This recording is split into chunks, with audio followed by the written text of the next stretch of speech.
Tudo que vive, cedo ou tarde, é jogado contra o próprio limite, e Canute foi jogado cedo demais. Antes de ser rei, antes de ser guerreiro, antes de ser qualquer coisa, ele era só um menino tentando acreditar que o mundo era justo. Um menino cercado por palavras doces, por orações, por promessas de um Deus que nunca respondeu. Canute cresceu dentro de uma bolha de proteção, feita de fé, de carinho, feita de mentiras necessárias. Ragnar foi o último fio que o prendia à ideia de que ele podia continuar sendo fraco. O último abraço, o último escudo, o último sopro de humanidade, numa vida que caminhava rumo ao abismo.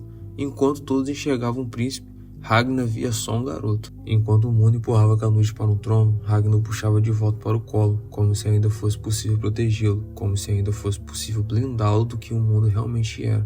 Mas o mundo não tem paciência com os frágeis. O mundo tem fome. Fome de fraqueza, fome de inocentes. E quando Ragnar caiu, não foi só um homem que morreu. Foi toda uma estrutura emocional, toda uma fé, toda uma infância que desabou junto. Canute ficou nu. Nu diante do mundo, nu diante da própria significância. O silêncio após a morte de Ragnar foi ensurdecedor. Não havia mais voz de consolo, não havia mais palavras de proteção. Só a neve, o sangue e a ausência. A ausência que começou a correr tudo por dentro.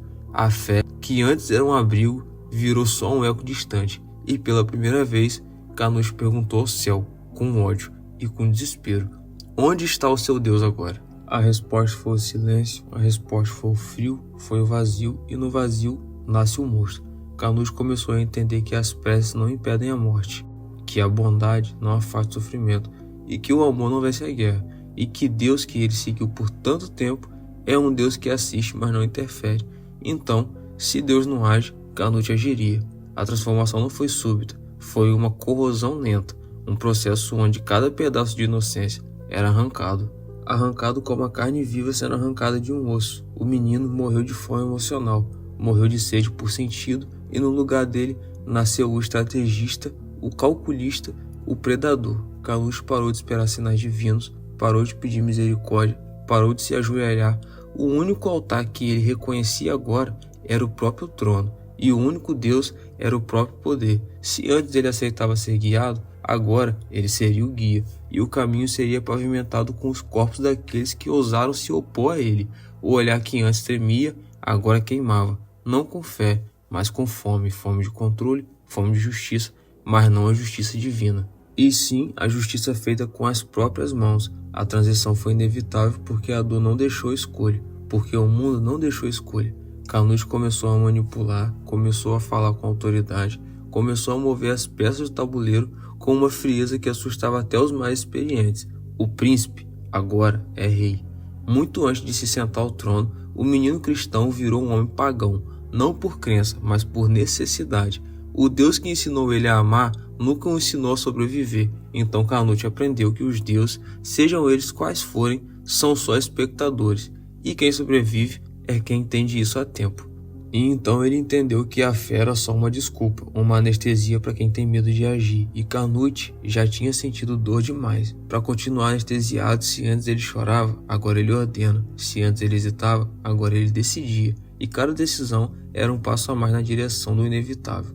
Canute se tornou o tipo de homem que não precisa de espada para matar, porque o peso das palavras dele já era letal o suficiente. O menino que antes pedia para ser protegido, agora era o arquiteto das próprias guerras. O que torna isso ainda mais assustador era o fato de que Canute não tinha prazer em matar, não tinha prazer em conquistar, não fazia por vaidade nem por glória. Ele fazia porque era necessário, porque era o único caminho. Hoje, quando alguém olha nos olhos de Canute, não vê mais fé, não vê mais esperança, vê cálculo, vê estratégia, vê um verdadeiro rei que aprendeu que o mundo só respeita quem tem coragem de ser temido.